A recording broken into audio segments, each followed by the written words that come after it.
Guys, pupunta tayo ngayon sa mall para mag toy hunt. May sinabi sa atin yung tropa natin, si Isoy Toy Hunter.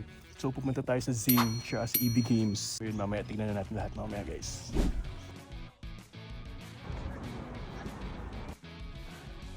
Ayan guys, first stop natin sa Zing tayo. Punong-puno ng pangkupal. Yung mga Gundam din. Magkano mga ganito? You know, $65.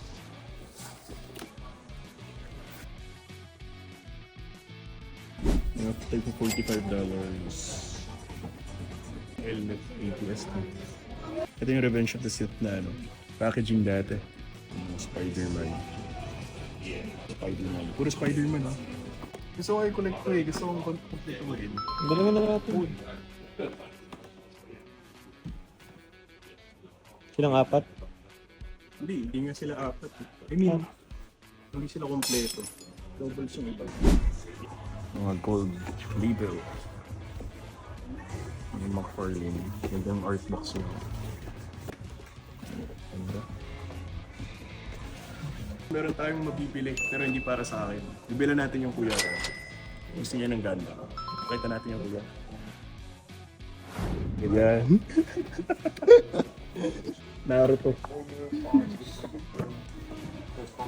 Tapos may Zoro. Ayan, si Zoro. Tapos si Donut. Ito yung mga naka-display. Ito, 45 each, no? Meron tayong director credit dito. Ayan, mga bagong labas to eh. Wala bang sale? Wala. Uy, si Nightcrawler. Nightcrawler, ganda.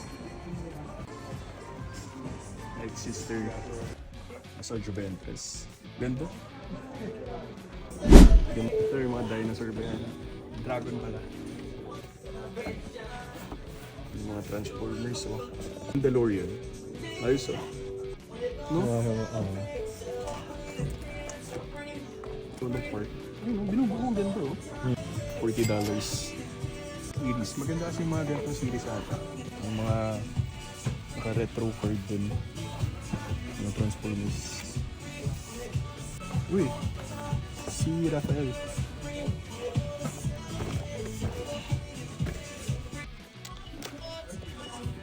Mga ganito pala.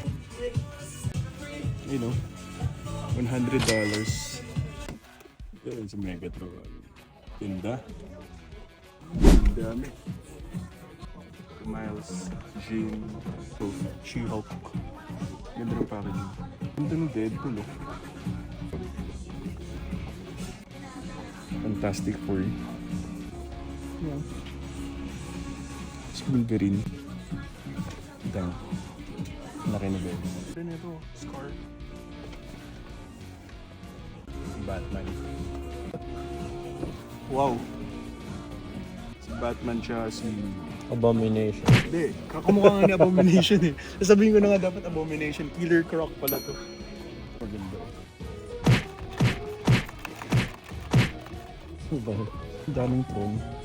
Sunod-sunod yan. Siya si Cal Kestis. Mandalorian Judge. Yan, Mandalorian Judge. Who's Princess Leia? $39.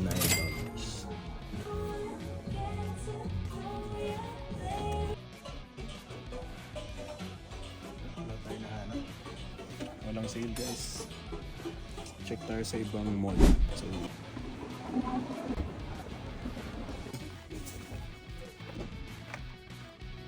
yan karami yung Hot Wheels dito.